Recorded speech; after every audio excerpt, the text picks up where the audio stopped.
बोले शंकर भगवान की जय।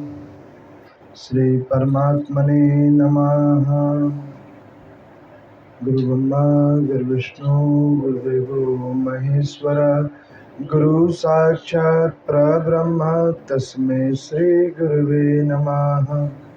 कर्पूरगौरं करुणावतारं संसार सारं भुजगेन्द्रहारं सदा वसन्तं हृदयारविन्दे भवं भवानी सहितं नमामि।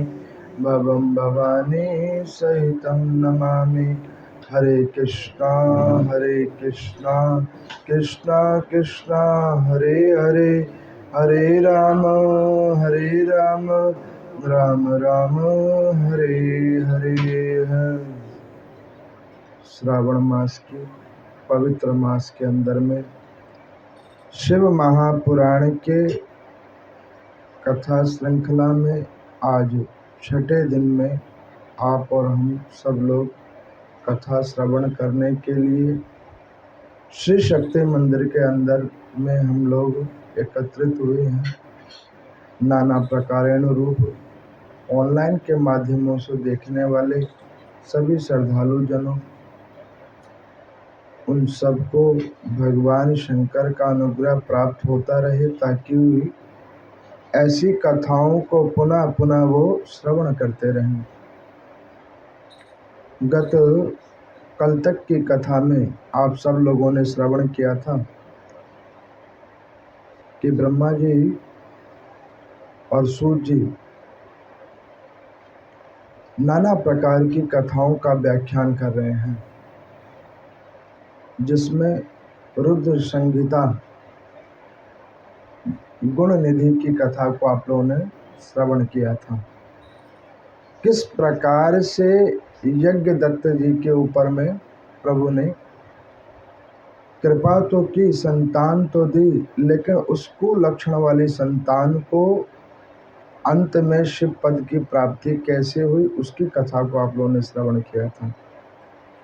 कल आप लोगों ने श्रवण किया कि ब्रह्मा जी ने किस प्रकार कुसंग किया और अपनी ही पुत्री को अपनी ही स्त्री बना लिया। इसकी भी कथा को आप लोगों ने सुना था। मेरे को किसी श्रद्धालु ने कल पूछा, ऑनलाइन के माध्यम से कथा चल रही थी, तो उसमें किसी ने पूछा कि पंडित जी, क्या ब्रह्मादिक आदि देवता भी इस प्रकार के घृणित कर्म करते थे? ये शास्त्र कहते हैं, उपनिषद अभी आपने ही पढ़ के सुनवाया। तो मैंने उनको उत्तर दिया कि देखो, जो जैसा कर्म करता था उसी प्रकार से उनको वैसा फल भी तो मिलता था। ये किसने कह दिया कि ब्रह्मा जी ने ऐसा काम किया तो उनको फल नहीं मिला? एक बार गलत काम किया तो सर उखाड़ के फेंक दिया गया, दूसरी बार ऐसा कर्म किया गया तो उनकी आयु निर्धारित कर दी गई। कहने का अभिप्राय ये है, भगवान भूत भावन शंकर कहते हैं कि जो अनैतिक कार्य कोई भी करेगा तो नियम तो सबके लिए लागू होते हैं। जरूरी नहीं है कि भाई जो मानव है केवल उसी के ऊपर होगा, कोई भी करेगा तो उसके ऊपर में। आपने कथाओं में सुना होगा कि इंद्रादिक देवताओं को भी इनकी गद्दी से उतार दिया जाता है। अभी आप देवासुर संग्रामों की कथा सुनोगे आगे, तो उसमें आप देखोगे कि कई बार इंद्र को उनकी गद्दी से उतार दिया गया। उस अमरावतीपुर के ऊपर में नाना प्रकार के दैत्यों आदियों ने विजय प्राप्त की अमृत पान होने के बाद। ये कथा ये दर्शाती है कि देखो कि जो जैसा कर्म करेगा, चाहे वो देवता ही क्यों ना हो, परमात्मा के घर में न्याय सबको मिलता है, एक दृष्टि के समान न्याय मिलता है। अब आज की कथा के अंदर में वेदव्यास जी से सूर्य जी ने पूछा कि प्रभु कृपा करके बतलाएं कि इस रुद्र संहिता के अंदर में भगवान शंकर का ग्रस्त आश्रम कैसे बना, सती खंड के ऊपर में आप थोड़ा प्रकाश डालें। तो उन्होंने कहा कि देखिए सूत जी, नारद मुनि जी जब अपने पिताजी ब्रह्मा जी के पास गए तो उन्होंने कहा कि पिताजी, आपने अपनी पुत्री के साथ कुसंग किया, उसके बाद क्या हुआ? तो ब्रह्मा जी ने कहा कि बेटा, मेरी आदतें फिर भी नहीं सुधरी। मेरी एक और मानस पुत्री थी जिसका नाम संध्या था, उसके प्रति भी मेरे भाव शुद्ध नहीं हुए। जब भगवान शंकर को ये बात पता लगी तो उन्हें बड़ा क्रोध आया। उन्होंने मेरे तत्क्षण चौथे मुख को भस्म कर दिया। अभी तक आप कथा में सुन रहे थे, भगवान ब्रह्मा जी के 5 मुख थे, 5 से 4 हो गए, 4 से अब 3 रह गए। भगवान शंकर को पता लगा कि भाई ये व्यक्ति सुधर ही नहीं रहा है, चौथे मुख को भी भस्म कर दिया। संध्या का नाम अरुंधति रखा और उनको उन ब्रह्मा जी से हटाकर उनको प्रातः और रात्रि के बीच का समय दिया गया। अब ब्रह्मा जी को कहा कि अगर इस बार आप नहीं सुधरे तो इस बार अब आपके मुखों को कम नहीं किया जाएगा, इस बार आप ही को साफ कर दिया जाएगा। ये कथा शिव महापुराण की रुद्र संहिता में है। ब्रह्मा जी खुद बता रहे हैं कि बेटा मैं सुधरा नहीं। नारद जी ने कहा कि पिताजी उसके बाद फिर क्या हुआ? तो उन्होंने कहा कि मेरे मन में फिर भगवान शंकर के प्रति ईर्ष्या आ गई कि वो तो हाथ धो के मेरे पीछे पड़ गए हैं। अब मैं क्या करूं, मेरा मन मेरे आपे में नहीं है। तो इस बात को सुनकर नारद जी ने कहा कि पिताजी आप तो ब्रह्म हैं और उसके बाद ऐसे कर्म। उन्होंने कहा कि बेटा ब्रह्म क्या करेगा, ज्ञानी क्या करेगा, जब किए गए पाप कर्म सर के ऊपर चढ़ जाएं तो कैसा विद्वान से विद्वान व्यक्ति भी भ्रमित हो जाता है। इसलिए पाप कर्मों से बचना चाहिए, हरि का भजन करना चाहिए। अब नारद जी ने कहा कि पिताजी उसके बाद फिर क्या हुआ? तो ब्रह्मा जी कहते हैं कि सती खंड के अंदर में ये प्रथम 10 अध्यायों की जो कथा है उसका अभी मैं व्याख्यान करूंगा, जो ब्रह्मा जी बता रहे हैं नारद जी को, और उसको सुनकर वेद व्यास जी, सूत जी और सौनक आदि ऋषियों को बतला रहे हैं। यहाँ पर वो कहने लगे कि बेटा मेरे मन जब भगवान शंकर के प्रति ईर्ष्या भाव प्रकट कर लिया तो मैंने क्या किया कि मैंने अपने दंभी बेटे दक्ष को कहा कि जैसे मैं फंस गया हूँ कई बार, ऐसे कैसे भी करके शंकर भगवान भी फंस जाए। अब ब्रह्मा जी ने सोचा कि भगवान शंकर को कैसे फंसाया जाए। अब उन्होंने क्या किया कि वो जान गए कि मैंने सरस्वती जी का वरण कर लिया, चाहे बेटी ही थी। लक्ष्मी जी श्रीमन नारायण भगवान को प्राप्त हो चुकी हैं, भगवान शंकर का अभी पाणी ग्रहण संस्कार नहीं हुआ। अब मैं कोई ऐसा खेल खेलूं जिससे भगवान शंकर के ऊपर मेरी पकड़ बन जाए। अब ब्रह्मा जी ने अपनी दंभी पुत्र दक्ष को बुलाया और उसकी पत्नी वीरनी को बुलाया। उन्होंने कहा कि देखो बेटा, मैं कई बार अपने कर्मों के द्वारा भगवान शंकर से दंडित हो चुका हूँ। अब मैं किसी न किसी प्रकार से उनको प्रश्न करना चाहता हूँ। अब उन्होंने ये नहीं बताया कि मुझे ईर्ष्या हो गई है, उन्होंने ये बोला कि मैं उन्हें प्रश्न करना चाहता हूँ। और उन्हें प्रश्न करने का एक ही तरीका है कि तुम दोनों मिलकर आदि शक्ति जगदम्बा की आराधना करो, उससे एक कन्या उत्पन्न होगी जो भगवान शंकर को प्राप्त होगी। अब दक्ष ने कहा कि पिताजी आप ठीक कहते हो, पृथ्वी पे वही संतान उत्तम संतान है जो अपने अच्छे कर्मों से अपने माता पिता की यश कीर्ति बढ़ावे। वो सबसे अच्छी संतान है। और वो सबसे पापी संतान है जो अपने उच्च माता पिता के नाम संस्कार को खराब कर दे। अब यहाँ पर मैं दक्ष प्रजापति जी ने और उनकी पत्नी वीरनी ने ब्रह्मा जी की बात को मान लिया। कई हजार वर्ष तक उन्होंने कठोर तप किया, शक्ति का आवाहन किया, भगवती का आवाहन किया। बहुत कल्पों तक देवी का आवाहन करने के बाद में आदि शक्ति ज्योति रूप में जगदम्बा प्रकट हुई। अब जब जगदम्बा प्रकट हुई तो वीरनी ने और दक्ष प्रजापति ने भगवान शंकर की माया से प्रेरित होकर माँ जगदम्बा को कहा कि हे मातेश्वरी, आप मेरे घर में कन्या बन के आए। तो उन्होंने कहा कि दक्ष, तो कन्या की क्यों कामना करता है, क्योंकि तेरे घर में तो इसी वीरनी के गर्भ से 60,000 कन्याएं हैं और तेरी बड़ी स्त्री जो है आस्की जिसका नाम है, उससे 10,000 पुत्र भी हैं। फिर तू मुझसे ऐसा वरदान क्यों चाहता है कि मैं तेरे यहाँ पे कन्या रूप बन के आऊँ। तो माता के ऐसे वचन को सुनकर कहा कि देवी, ये बात पूर्ण सत्य है कि 60,000 मेरी कन्याएं हैं, जिसमें रति भी है, जिसका वर्ण कामदेव के द्वारा हुआ है।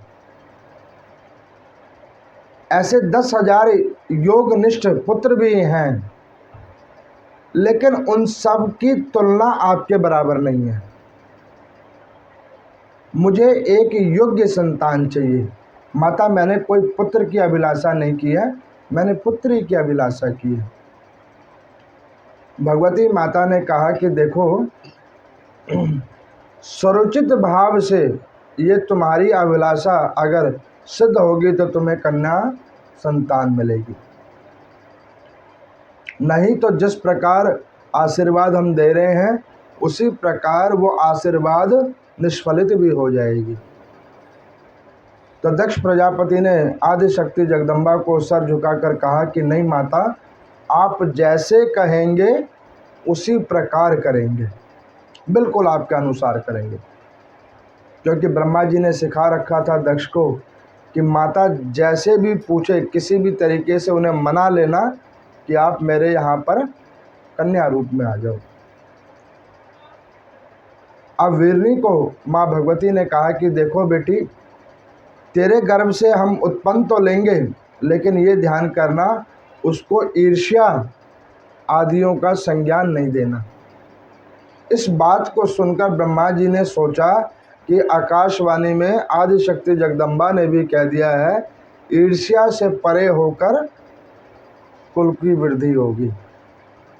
अब ब्रह्मा जी कहने लगे कि नारद जी को कि देखो बेटा, शक्ति ने आशीर्वाद दिया, वीरनी के यहाँ पर कुछ कल्पों के अंदर में एक कन्या का जन्म हुआ, अद्भुत कन्या, जिसका नाम उमा रखा गया, सती रखा गया।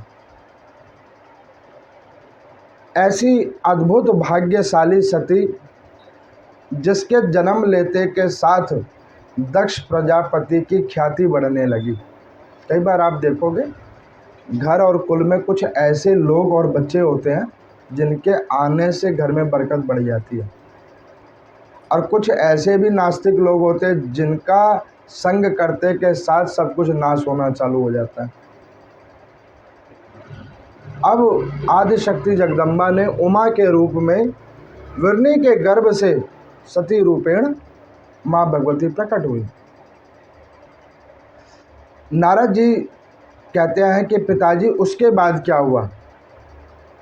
तो उन्होंने कहा कि पुत्र, उसके बाद मैं दक्ष के यहाँ पे गया अपनी पोती को देखने के लिए। और मैंने दक्ष को कहा कि बेटा तुझे मेरी बात याद है ना, मैंने तुम्हें कहा था कि तेरी कन्या मैं भगवान शंकर को दूंगा, तो अपनी बेटी को बोल कि ये तपस्या करे और भगवान शंकर को ये प्राप्त करे। और ये बात उन्होंने अपनी पोती उमा को भी कहा। अब भगवती माता सती उन्होंने इस बात को सुना, मन में बड़ी प्रसन्नता हुई, क्योंकि भगवान शंकर की ही आदि शक्ति जगदम्बा है। वो बात अलग है कि कभी वो सती बन के आई हैं और अभी आगे आप कथाओं में सुनोगे वो पार्वती बन के आई हैं। भगवान शंकर की शादी कौन करवा सकता है? जो भगवान स्वयं ही अर्धनारीश्वर हैं। उन्होंने आधे भाग में ही सती, पार्वती और उनके नाना प्रकार रूप को पहले ही स्थान दिया हुआ है। उनकी शादी कौन करवा सकता है जो स्वयं ही अर्धनारीश्वर है? शिव महापुराण की कथा कहती है, ऐसे निर्मल भाव वाले महादेव जो स्पर्श, गंध, राग और विराग से परे देवता हैं, उनका विवाह कौन करवा सकता है? अब यहाँ पर मैं ब्रह्मा जी के कथनानुसार माता सती ने भक्ति भाव से भगवान शंकर की प्राप्ति के लिए बहुत वर्षों तक तपस्या किया। जब बहुत वर्षों तक तपस्या किया तो भगवान शंकर साधना से नहीं उठे। तो ब्रह्मा जी ने सोचा कि ऐसे तो प्रभु उठ नहीं रहे हैं, तो भगवान के गणों को कहा जाए कि भगवान उठें। तो भगवान का एक प्रमुख गण है जिनका नाम है श्रृंगी, नंदी, श्रृंगी और शारद। ये भगवान शंकर के प्रमुख गण हैं। तो उनको श्रृंगी को कहा कि कैसे भी कर भगवान शंकर को कहो कि एक कन्या उनके लिए व्रत कर रही है, उसके व्रत को संपन्न करवाने के लिए, उसकी तपस्या को संपन्न कराने के लिए आप पृथ्वी लोक पे जाएं। शिव महापुराण की एक कथा कहती है, जो लोग ये भ्रम फैलाते हैं कि भाई कन्याएं पूजा नहीं करती हैं भगवान शंकर की, देखो शुरुआत माँ सती ने की हुई है। अच्छा, अभी आपको आगे कथा में सुनाएंगे। मेरे को एक बार किसी श्रद्धालु ने कहा कि पंडित जी, माता पार्वती को बड़ा गुस्सा लगता है कि उनके पति की कोई महिला पूजा करती है, तो ऐसा पंजाब में कहते हैं। तो मैंने उनको बोला कि देखो पंजाब में क्या कहते हैं वो तो मुझे नहीं पता है, लेकिन दिल्ली में हम ये ज़रूर कहते हैं कि भगवान शंकर परम पिता हैं। एक पिता होते हैं और जो सबके पिता हों उसे परम पिता कहते हैं, और उसको स्पर्श करने का अधिकार सबको है। उसमें कोई एक व्यक्ति विशेष नहीं है, उसको स्पर्श करने का अधिकार सबको है। क्योंकि भगवान शंकर, कल आपने कथा में सुना था ना, जब सबने सब लोक लिया तो भगवान शंकर ने सिर्फ कैलाश लिया। तो ब्रह्मा जी ने पूछा कि प्रभु आपने सारे भुवनों को छोड़कर कैलाश ही क्यों लिया? तो वो उन्होंने कहा कि मैं सब में व्याप्त हूँ, इसीलिए मैं त्रिलोकी का नाथ हूँ। तो जो परमात्मा सब में वास करता हो वो भेद कैसे कर सकता है कि ये पुरुष के लिए है या ये महिला के लिए? उनके लिए भेद नहीं है। ये लिंग भेद आदि हमारे अपने ज्ञान विवेक से हैं। जिसका जितना ज्ञान उतने प्रकार के वो तर्क देते हैं। अब यहाँ पर मैं श्रृंगी ने भगवान शंकर को निवेदन किया कि प्रभु, एक भक्तन पर्वत की कंदराओं में बहुत समय से आपकी तपस्या कर रही है। उस भक्तन के तेज पुंज का प्रकाश ये कैलाश पर्वत तक आ रहा है। मेरा आपसे अनुग्रह है कि एक बार उसको जाकर दर्शन दें। अपने गण की बात को सुनकर भगवान शंकर ने कहा कि हम अवश्य जाएंगे। लेकिन अभी भी भगवान शंकर को ये नहीं पता कि ब्रह्मा जी ये द्वेषवश कर रहे हैं। और दक्ष को भी नहीं पता कि उसका पिता द्वेषवश ये कार्य कर रहा है। अब भगवान शंकर प्रकट हुए वहाँ माँ उमा के सामने। भगवती खड़ी हुई भगवान शंकर को देखा और प्रणाम करके कहा कि हे देवादिदेव महादेव, मैंने शास्त्रों में सुना था कि किसी देवता की पूजा करो तो वो प्रसन्न होने के कई कारण पूछता है, लेकिन आप तो महादेव हैं, करुणा के सागर हैं। आपने इतनी देर क्यों कर दी मेरी इस तपस्या और साधना को देखते देखते? तो भगवान शंकर ने हंसकर कहा कि देखो, जहाँ पर साधना, व्रत, उपवास इनमें कोई व्यक्ति की कामना ना हो तो वहाँ समय का आभास नहीं हुआ करता, और जहाँ पे व्यक्ति कामना को लेकर कोई कार्य करे तो वो किया हुआ तप, व्रत, उपवास वो सब एक जगह पे शून्य हो जाता है। तो मैं तुम्हारे इस भाव को देखकर देखना चाहता था कि तुम्हारी साधना की क्या प्रकाष्ठा है, इसलिए मैं रुका हुआ था। भगवान शंकर ने कहा कि देवी, आपको क्या चाहिए? आपने मेरी इतनी साधना की, तपस्या की, आपको मुझसे क्या चाहिए? तो भगवान शंकर को माता सती ने कहा कि प्रभु, मुझे आप चाहिए, मेरा वरण आपसे हो। भगवान शंकर ने कहा कि देखो देवी, मैंने तो पहले ही आपको वर्ण किया हुआ है, जभी तो मेरा नाम अर्धनारेश्वर है। उन्होंने कहा कि प्रभु, ये तो मैं भी जानती हूँ कि आपने पहले ही मुझे स्थान दिया हुआ है, लेकिन वस्तुत रूप में इस पृथ्वी लोक के ऊपर में मेरे पिता दक्ष प्रजापति और मेरी माता वीरनी की इच्छा है कि आपका वर्ण मेरे साथ हो। भगवान शंकर ने कहा तथास्तु, उचित लगन में आपके साथ पाणी ग्रहण संस्कार होगा। भगवान शंकर ऐसा वरदान देकर चले गए। अब जब भगवान शंकर ऐसा वरदान देकर चले गए, ब्रह्मा जी को पता लगा, फटाफट वो नीचे आए। दक्ष को कहा कि बेटा जल्दी से जाकर अपनी बेटी का विवाह का कार्य संभालो, क्योंकि अब उसका विवाह कराने का टाइम आ गया है। और ये भगवान शंकर है, अभी वरदान दिया है, क्या पता मूड चेंज हो जाए, वरदान चेंज हो जाए, वो कहे कि नहीं अब शादी मैं नहीं करूँगा। सो अब तुम टाइम वाइम मत देखो, फटाफट शादी कर दो। मेरे को किसी ने एक बार कुंडली मैच करवाने के लिए आए। उस कुंडली के अंदर में मैंने देखा कि लड़की के और लड़के के गुण नहीं मिल रहे थे, लेकिन उसकी माता मुझे क्या कहते हैं कि पंडित जी गुण तो नहीं मिल रहे हैं, ये बात ठीक है, लेकिन शादी इसी से होगी। अब बताओ इससे शादी करने का क्या तरीका है? मैं इससे शादी करने का एक ही तरीका है, कुंडली मत मिलाओ। तरीका एक ही है, जब करनी इसी से शादी है फिर कुंडली क्या मिलाना? फिर तो फटाफट जहाँ दिल करे वहाँ जाके शादी करवा दो। तो पंडित जी बाद में कुछ होगा तो नहीं? जब आप सारी बात स्वयं जानते हो कि बाद में कुछ होगा या नहीं होगा और फिर पूछते भी हो, तो ऐसे कैसे होगा? ये तो आपको पहले सोचना पड़ेगा ना कि शादी करें कि नहीं करें। अब ऐसे ही ब्रह्मा जी ने कहा दक्ष को कि बेटा जल्दी कर, फटाफट शादी की। आप शिव महापुराण में पार्वती जी के विवाह का बड़ा व्याख्यान सुनेंगे। सती जी की शादी बड़ी फास्ट हुई है, फटाफट चट मंगनी पट गया।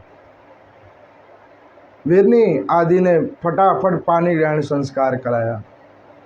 भगवती उमा भगवान शंकर को प्राप्त हुई। ब्रह्मा जी ने सोचा कि काम बन गया। लड़की के दादा होने के नाते अब मेरी प्रतिष्ठा बढ़ेगी। पहले के टाइम में लोगों की विचारधाराएं अलग थी। किसी बिगड़े हुए संबंध को जोड़ने के लिए वो अपनी पुत्री का कन्यादान उस कुल से कर दिया करते थे, ताकि उस कुल में आपसी प्रेम बन जाए। तो लोग पहले मर्यादा समझते थे, अब मर्यादा नहीं समझते। जो सब कुछ ठीक होता वो भी बिगड़ जाया करता है। भगवान शंकर ने माँ उमा को अपने वाम अंग में बैठने की आज्ञा दी।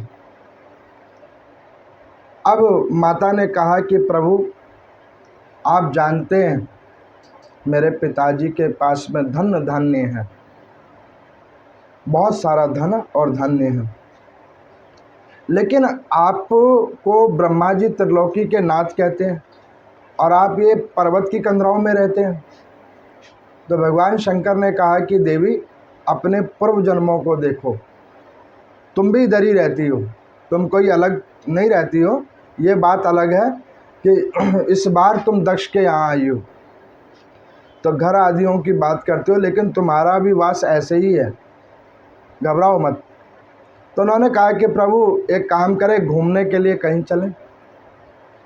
तो भगवान शंकर ने कहा कि देवी, सारे भुवन हमारे हैं, किधर चलोगे? तुम्हें जहाँ जाना है वो बोलो तो वो स्थान यहीं बुला दे। उन्होंने कहा कि नहीं नहीं, स्थान को ना बुलाएं, उस स्थान पे हम जाएं। भगवान शंकर ने कहा ठीक है देवी, चलो। अब नांदी के ऊपर में बैठकर भगवान शंकर और माँ सती चलने को चले। दंडक वन के पास में पहुँचे, जहाँ पर त्रेता युग के अंदर में भगवान श्री रामचंद्र जी की भार्या माँ जानकी, उनका हरण रावण ने कर लिया था। भगवान शंकर वहाँ पर रुक गए और रुककर श्री रामचंद्र भगवान को हाथ जोड़ के प्रणाम किया। माँ सती ने पूछा कि प्रभु, आप इस मानव को क्यों हाथ जोड़ रहे हो, ये कौन है? उन्होंने कहा कि देवी, ये मानव नहीं है, ये श्रीमन नारायण भगवान है जो रामा अवतार लेकर आए हैं। ये भगवान श्री रामचंद्र जी हैं जो रामा अवतार लेकर आए हैं। ये रुद्र संहिता का प्रथम 9वें अध्याय की कथा है, रामा अवतार लेके आए हैं। अब इस बात को सुनकर उन्होंने कहा कि प्रभु, ये इस प्रकार से दुखी क्यों हैं? तो भगवान शंकर कहने लगे कि इनकी जो पत्नी है उसको एक दुष्ट राक्षस जो मेरा ही भक्त है वो लेके गया है। अब माँ उमा ने पूछा कि प्रभु, आपका भक्त है तो उसके कान पकड़ लेने थे कि भाई ऐसे काम क्यों कर रहा है। तो उन्होंने कहा भगवान शंकर ने कि मेरा तो वो भक्त है और भगवान विष्णु का वो गण ही है, उनका चौकीदारी है जो लेके गया है, कोई दूसरा नहीं है। वो अभी किसी श्राप के कारण आया हुआ है। तो उन्होंने कहा कि जब भगवान है तो लक्ष्मी जी खुद ही आ जाएंगी वापसी, ये इधर क्यों दुखी होके घूम रहे हैं। तो भगवान शंकर ने कहा कि भगवान अपनी लीला करने के लिए कई बार कई रूप ले लेते हैं, कईयों के ऊपर कृपा करने के लिए कई रूप ले लेते हैं। मेरे को एक बार किसी ने कहा था, किसी श्रद्धालु ने, भगवान का अवतार तब तब होता है जब दुष्टों का नाश करना होता है। क्या ये बात सत्य है? फिर उसने उदाहरण दिया कि देखिए, प्रभु ने नरसिंह अवतार लिया हिरण्याक्ष हिरण्यकशिपु को मारने के लिए। भगवान ने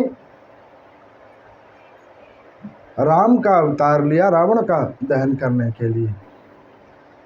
भगवान ने कृष्णा अवतार लिया कंस आदि को मारने के लिए।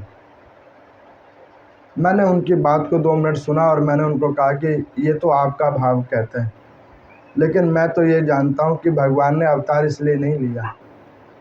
भगवान ने अवतार नरसिंह का इसलिए लिया कि प्रहलाद जो इतने कल्पों से भगवान की सेवा अर्चना कर रहा था, भावनिष्ठा रूप से भगवान में अपनी श्रद्धा रखा था, उसको दर्शन देने के लिए प्रभु ने नरसिंह अवतार लिया। रामा अवतार में जटायु, वो भिलनी सबरी, जिसके ऊपर में प्रभु ने कृपा करने के लिए अवतार लिया। रावण को तो वो अपनी कृपा मात्र और अपने क्रोध मात्र से भी संपन्न कर सकते थे। भगवान नारायण की अभी आप कथा सुनोगे विष्णु पुराण में, कि भगवान नारायण के एक क्रोध मात्र, नेत्र के क्रोध से भुवन हिलने लग जाते हैं। तो रावण की क्या औकात कि वो उसके बीच में टिक जाए। भगवान ने कृष्ण अवतार इसलिए लिया था कि इस पृथ्वी लोक के ऊपर में नाना प्रकार के साधु संत महात्मा वैष्णव जन थे जो प्रभु के दर्शन को चाहते थे। वो तो कंस दुर्योधन ये सब माध्यम बन गए, प्रभु ने दर्शन देने के लिए आना था। माता उमा को भगवान शंकर ने कहा कि ये प्रभु की एक लीला है, ये ऐसे सुलभ तरीके से समझ नहीं आएगी, इसकी पहले आराधना करनी पड़ेगी तब पता लगेगा। अब माता उमा ने कहा कि नहीं, हम तो ये लीला देखने जाएंगे और भगवान का टेस्ट करेंगे, परीक्षण करेंगे। रुद्र संहिता का ये 10वां अध्याय है। अब वो माँ उमा भगवान शंकर के कहने के बाद और उनकी बातों को सुन लेने के बाद भी नहीं मानी। माता जानकी का रूप बनाया और जाकर श्री रामचंद्र जी के आगे खड़ी हो गई। माता का ऐसा रूप परिवर्तन होता देख श्री रामचंद्र भगवान गए और उन्होंने माता जानकी रूप में आई हुई माँ सती को प्रणाम किया। जैसे ही माँ सती को प्रणाम किया तो लक्ष्मण जी ने पूछा कि प्रभु आप ये क्या कर रहे हो, भाभी के पांव छू रहे हो। उन्होंने कहा कि भैया ये भाभी नहीं है, ये माँ उमा है, आओ तुम भी इन्हें प्रणाम करो। सब लोगों ने मिलकर माँ उमा को प्रणाम किया। भगवान शंकर वहाँ से चले गए। उसी वक्त राम जी ने पूछा कि प्रभु आप मुझे बुलवा लेते, आपने कष्ट क्यों किया, पृथ्वी लोक पे आए और ये रूप बदल के आए। माता आप मुझे बुलवा लेती, मैं आपके दर्शन को वैसे आ जाता। इस बात को सुनकर माता उमा को बड़ा भाव में ग्लानि लगा कि ये मैंने क्या किया, ये वाकई नारायण भगवान है। अब माँ उमा भगवान शंकर के पास गई। भगवान शंकर समझ गए कि जिस बीज से जो पौधा निकलेगा उसमें वैसे ही फल लगेंगे, इसका बीज ही ठीक नहीं है, दंभ इसमें भरा हुआ है। अब जब भगवान शंकर ऐसे मार्ग से जा रहे थे तो वहाँ पर उन्होंने दक्ष को देखा और भगवान शंकर ने दक्ष को देखकर भी उनकी तरफ रुख नहीं किया और वो सीधे कैलाश को चले गए, क्योंकि उनके अनुकूल कार्य नहीं हुआ। अब यहाँ पर जब भगवान शंकर कैलाश पे चले गए तो माँ उमा ने भगवान शंकर को कहा कि प्रभु आप पहले क्यों आ गए। उन्होंने कहा कि देवी आपने उचितन कार्य नहीं किया, जिस इष्ट देव की मैं आराधना करता था तुमने उनकी पत्नी का ही रूप ले लिया, ये आपने ठीक नहीं किया। कई बार कई लोग अपने आप को इतना श्रेष्ठ कर समझने लग जाते हैं, गुरुजनों ब्राह्मण जनों गौओं से भी ऊपर अपने आप तुलना करने लग जाते हैं।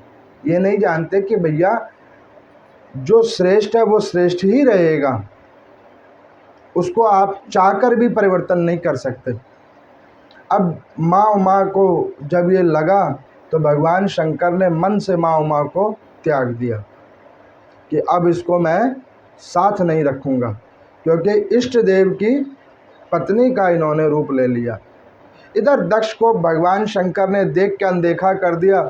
उसके मन में भाव अलग आ गए कि ये कैसे हैं तो मेरे दामाद जामाता है मेरे, और मुझे देखकर इन्होंने प्रणाम नहीं किया और सीधे कैलाश पर्वत पर चले गए।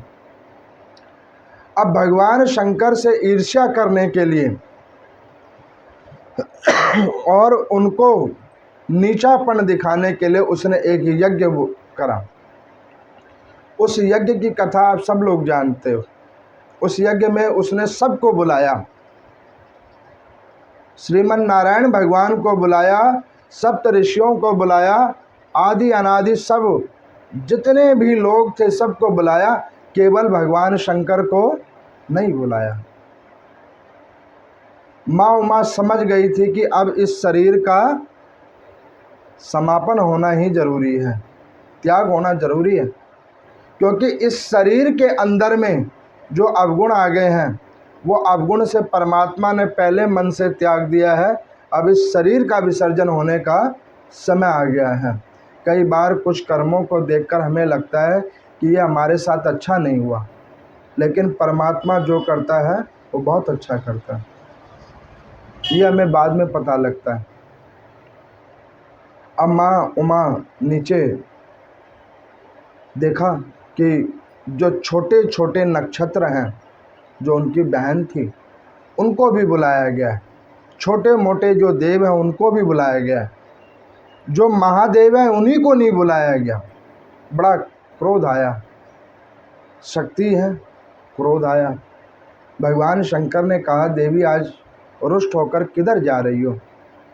तो उन्होंने कहा कि प्रभु मैं अपने पिता के घर जा रही हूँ। भगवान शंकर ने कहा कि बगैर बुलाए ऐसे नहीं जाना चाहिए, चाहे तुम्हारा पिता ही क्यों ना हो। उन्होंने कहा कि प्रभु कुछ भी हो जाए, आज अब मैं नीचे जाऊंगी।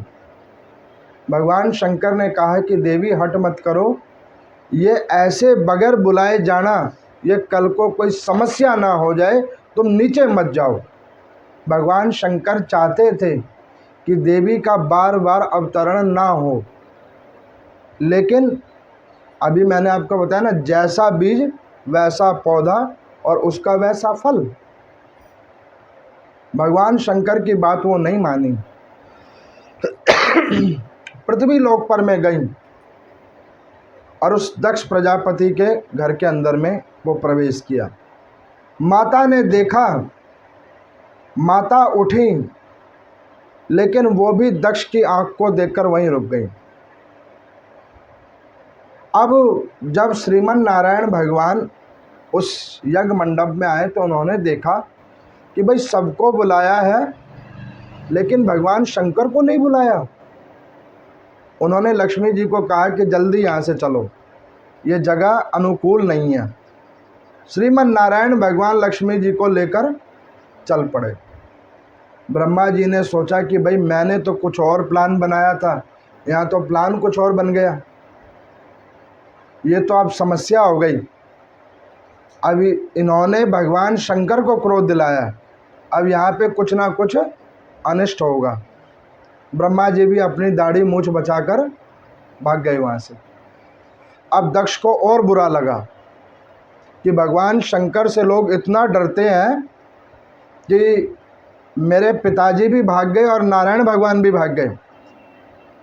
अब वहाँ पर भगवान शंकर ने नंदी जी को, श्रृंगी को, शारद को कहा कि जाओ, ये सती मान नहीं रही है, तुम इनके साथ जाओ रक्षा के लिए। जहाँ तुम्हें लगे मर्यादा विहीन कार्य हो रहा है, तब शक्ति का प्रयोग करना, अन्यथा शक्ति प्रयोग नहीं करना। भगवान शंकर ने कह के और समझा कर भेजा। माता ने सबको देखा, लेकिन उसमें भगवान शंकर को नहीं देखा।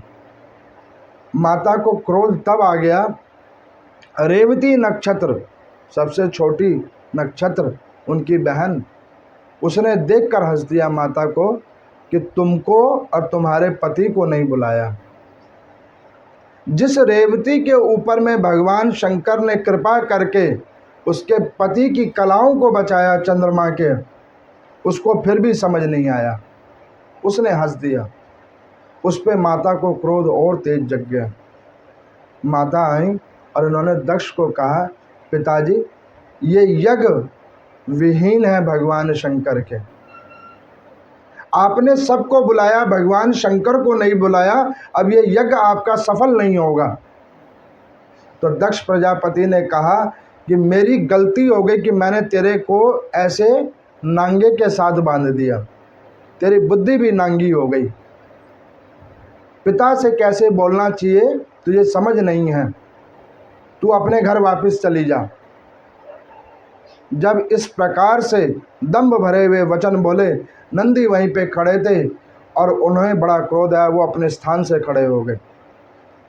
इसके ऊपर में माँ सती ने बोला कि ये भैया तुमने बोलने का तुम्हें सेंस नहीं है, मेरी निंदा करते कोई बात नहीं, ये पापी शरीर तेरे द्वारा दिया गया है, लेकिन तूने भगवान शंकर की निंदा कर रहे हो, ये ठीक नहीं। अब उसने जो है, दक्ष ने भगवान शंकर की निंदा करना प्रारंभ किया, जिसको देखकर नंदी जी को क्रोध आया। उन्होंने कमंडल से जल निकाला, दक्ष प्रजापति को श्राप दे दिया कि अब ये तेरा मुख नहीं बचेगा। जिस मुख से हरि की निंदा हो, जिस मुख से शिव की निंदा हो, वो मुख कभी भी सुरक्षित नहीं हो सकता। अब इस प्रकार से श्राप दे दिया। माता सती से रहा नहीं गया, यज्ञशाला में गई और यज्ञ कुंड के अंदर में प्रवेश कर गई। जैसे ही यज्ञ कुंड के अंदर में प्रवेश हुई माता, सारद भागते हुए गए भगवान शंकर के पास में। प्रभु अनर्थ हो गया। भगवान शंकर ने कहा कि ये तो मुझे पहले ही लग रहा था। भगवान शंकर को बड़ा क्रोध आया, उनकी जटाएं खुली और उसमें से एक केश को उन्होंने तोड़कर जटा को पत्थर की शिला पर मारा और उससे एक गण पैदा हुआ जिसका नाम वीरभद्र हुआ।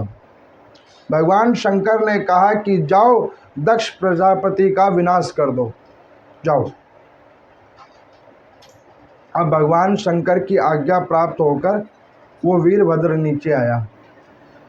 यहाँ पर मैं सूत जी ने वेदव्यास जी से पूछा कि भगवान शंकर स्वयं भी तो मार सकते थे दक्ष प्रजापति को, उन्होंने उनको क्यों नहीं मारा? माँ सती ही अपने तेज पुंज से उसके खंड खंड कर देती, क्यों नहीं किया? तो यहाँ पर मैं वेदव्यास जी कहते हैं यही मर्यादा है, मर्यादा के अनुसार कार्य करना चाहिए। भगवान शंकर संयमित देव हैं। अब यहाँ पर में वो वीरभद्र आए और उन्होंने दक्ष प्रजापति का सर धड़ से अलग कर दिया और उसी कुंड के अंदर में उसके सर को उखाड़ के फेंक दिया। नंदी जी की बात सत्य हो गई। जो वहाँ पे बचे हुए देवी देवता गण थे, उनको भगवान शंकर के गणों ने मारना पीटना शुरू किया। अब ब्रह्मा जी ने सोचा कि मैंने तो कुछ और प्लान किया था, इधर हो कुछ और गया, इस चक्कर में मेरा बेटा भी मारा गया, ये तो ठीक काम नहीं हुआ। इधर माँ सती के उस जलते हुए शरीर को भगवान शंकर ने उठाया, नटराज रूप उन्होंने ले लिया। पूरे भुवनों के अंदर में भगवान शंकर माँ सती के उस आधे जलते हुए शरीर को लेकर इधर उधर भागने लगे। जितनी दूर और जितनी तेजी से प्रभु भागे, उतने माता के अंश गिरते जाएं। पूरे पृथ्वी लोक पे 51 जगहों पे माता के अंश गिरे। उन अंशों को शक्तिपीठ कहते हैं। भगवान शंकर का इतना क्रोध हो गया कि भगवान शंकर का तीसरा नेत्र खुलने वाला हो गया।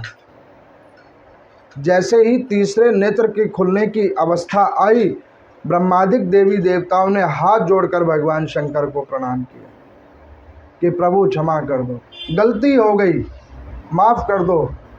ब्रह्मा जी फटाफट भागकर अपनी पुत्र वधू वीरनी को पकड़ के लेके आए और उन्होंने कहा कि जाके भगवान शंकर के पांव पकड़ लो। उन्होंने कहा कि ये तो मेरे दामाद हैं। कह रहे तेरे दामाद वो थे, अब वो दामाद नहीं है, वो परम पिता है, उनके जाके पांव पकड़ लो। वीरनी गई और उन्होंने जाकर पांव पकड़े और रोना शुरू किया भगवान शंकर के आगे। अब मान के चलो किसी का कोई इतना बड़ा नुकसान कर दे और उसके बाद वो उसको छोड़ दे, ये क्या इंसान की बात है? ये परमात्मा की ही बात है। ये इसीलिए महादेव है। इतनी बड़ी क्षति हो गई, उसके बाद माफ़ कर दिया, कोई बात नहीं। अब भगवान शंकर ने माफ़ तो कर दिया। दक्ष प्रजापति को प्राण दान दिया, बकरे का शीश लगवा के उसके अहम का विनाश किया, लेकिन भगवान शंकर का रुदन नहीं रुका। साधना करने को वो बैठते और आँखों से जल गिरता उनका। प्रभु के जहाँ जहाँ आंसुओं गिरते वहाँ वहाँ एक पौधा उत्पन्न होता, जिसे रुद्राक्ष का पौधा कहते हैं। भगवान की ये अवस्था को देखकर वहाँ पे समस्त देवी देवतागण बड़े दुखी हुए। ये भगवान शंकर के साथ अच्छा नहीं हुआ। सब लोग गए, भगवान के आगे नाना प्रकार की स्तुतियाँ हुई। यहाँ पर सूत जी कहते हैं कि क्या प्रभु भगवान को इतना दुख हो गया? तो यहाँ पर वेद व्यास जी कहते हैं कि ये मानवीय दुख नहीं है, एक स्त्री पुरुष का दुख नहीं है, ये परमात्मा और आदि शक्ति का दुख है, जिसको आप मानवीय दुख और सुख नहीं समझें। भगवान शंकर की इस प्रकार से विलक्षण हालातों को देखकर ब्रह्मा जी गए और उन्होंने भगवान शंकर के पांव पकड़ लिए। उन्होंने कहा, प्रभु आपके दुख का कारण मैं हूँ, मैंने आपको दुखी किया, अब आप कृपा करके अपने दुख को शांत करें। मैं आपको वचन देता हूँ कि अब मैं ऐसे अनीतिपूर्ण वाले कोई कार्य नहीं करूँगा। जब भगवान शंकर को ब्रह्मा जी ने चरण पकड़कर ये बात कही, प्रभु के वो नेत्रों का जल रुका और चीर समाधि पे वो बैठ गए। तो इस प्रकार से सती खंड के ये सती और दक्ष प्रजापति की कथा मैंने आप लोगों को सुनाई है, जिस कथा के अंदर में सार तत्व ये है कि व्यक्ति को अपने बुरे कर्मों से डरना चाहिए, दंभ से बचना चाहिए। दंभ ऐसी वस्तु होती है कि पहाड़ के अंदर भी छेद कर देती है, उससे बचना चाहिए। और इस कथा को सुन के भगवान शंकर की आराधना करने के लिए अपने मन को संलग्न करना चाहिए। बोले शंकर भगवान की जय।